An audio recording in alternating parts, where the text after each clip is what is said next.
बिस्मिल्लाहिर्रहमानिर्रहीम अस्सलाम वालेकुम वरहमतुल्लाहि वबरकातुहू। आज हम बना रहे हैं मिल्क शेक।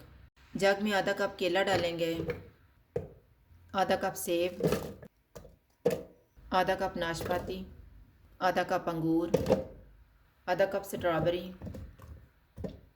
15 काजू, 15 बादाम, 10 खजूरें, 3 टेबलस्पून शहद, 2 कप दूध, आइस क्यूब्स डालेंगे और इनको ब्लेंड कर लेंगे।